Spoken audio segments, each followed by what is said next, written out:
Maintenant que vous avez compris comment est-ce que fonctionne l'API, l'authentification en utilisant l'API contexte de React, alors on peut poursuivre. La prochaine étape à faire, c'est de faire disparaître ici. Là, mes boutons commencent à foutre le bordel. Je les réglerai plus tard. La prochaine étape consiste à faire disparaître ici cet espace de discussion et de l'afficher uniquement que lorsque l'utilisateur est connecté. Donc, si vous avez bien suivi la précédente vidéo, vous êtes maintenant capable de gérer ça sans trop de difficultés. Donc, on va le faire ensemble. Comme je l'ai dit, la première chose à faire, c'est d'importer les différents hooks dont on aura besoin. Donc, la page de détails d'un film, c'est dossier film et c'est détails.js.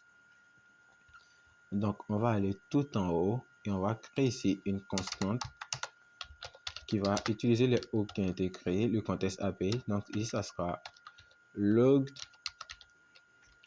et ça sera égal à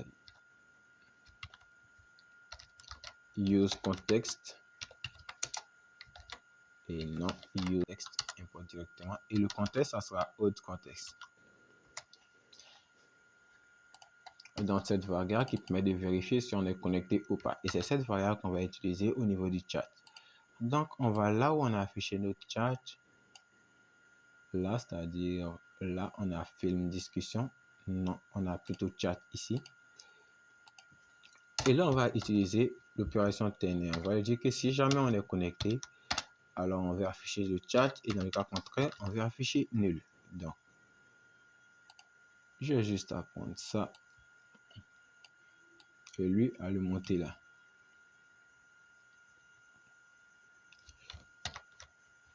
Et là, si on doit expliquer, vous pourrez faire, si jamais on est connecté, alors on affiche tout ça et dans le cas contraire, on affiche rien.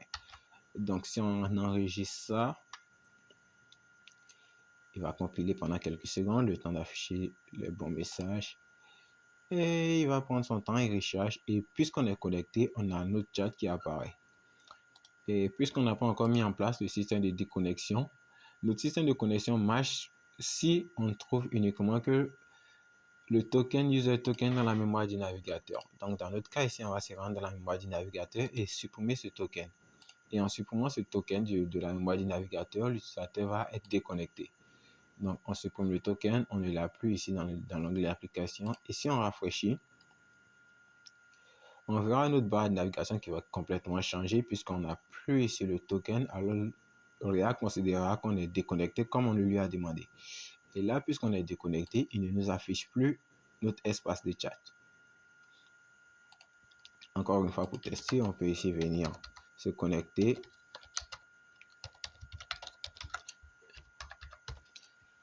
Et on clique sur me connecter, on attend qu'il prenne son pied. Non, tu n'enregistres pas le mot de passe, c'est moi qui l'ai créé, donc je le connais. Et là, sur la page profil, j'ai un message d'erreur que je vais me presser d'aller voir.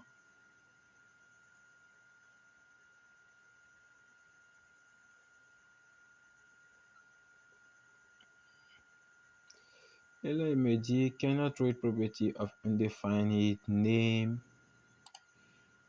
Donc, on fait un tour du côté de profil et voir ce qu'il dit.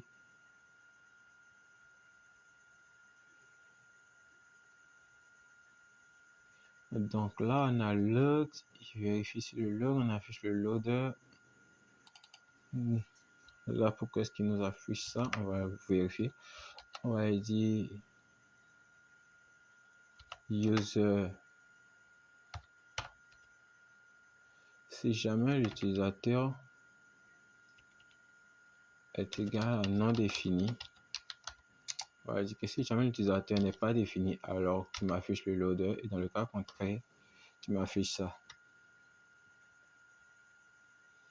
Donc là, je pense que c'était ça. Le problème, c'était au niveau du log. Mais pourquoi est-ce qu'il n'a pas, pourquoi est-ce qu'il affiche un message d'erreur avec le log? Tout était bien pourtant. Donc c'était si c'est différent de connecter, alors tu affiches le loader Et dans le cas contraire, tu affiches l'utilisateur. Donc, je vais utiliser encore l'utilisateur et voir ce que ça donne.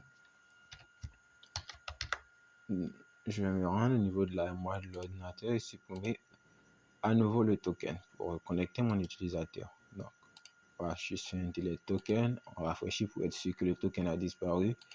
Et si on rafraîchit notre application React,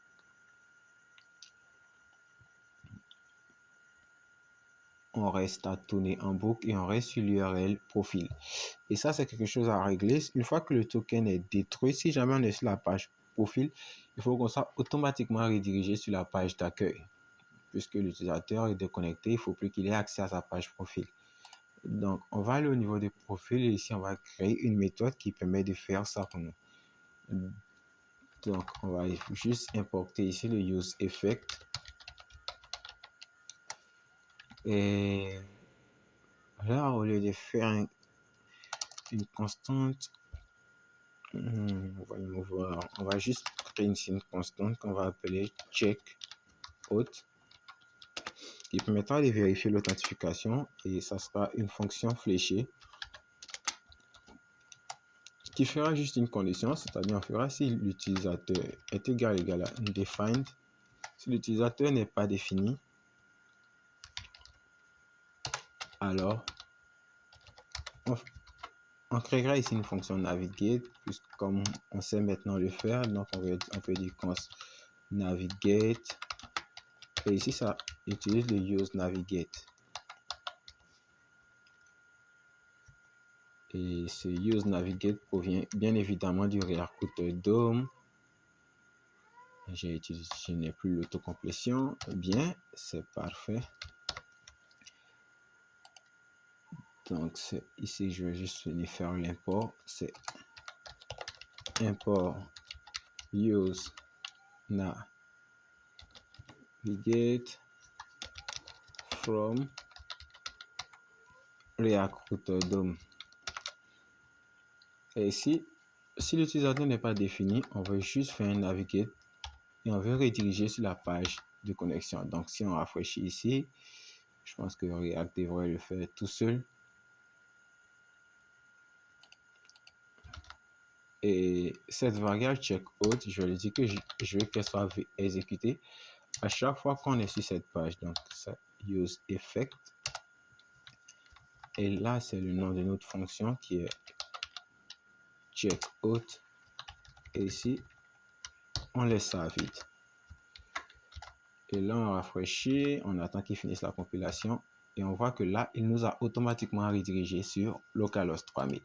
Et là, si on essaie de réaccéder à la page de profil, puisqu'on est connecté, il va nous ramener directement sur localhost 3000 sur l'adresse URL de base.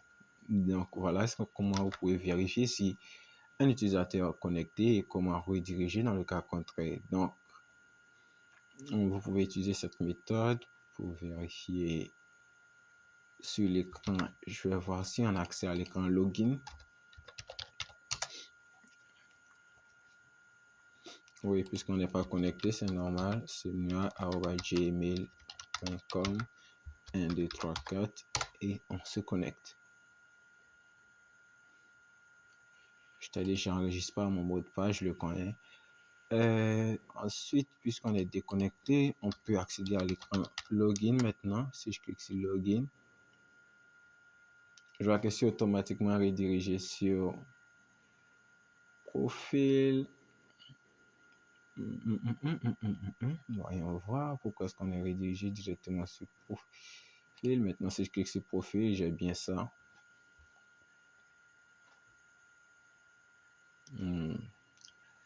Ok, donc on va se lancer, on va patienter le temps que je réfléchisse.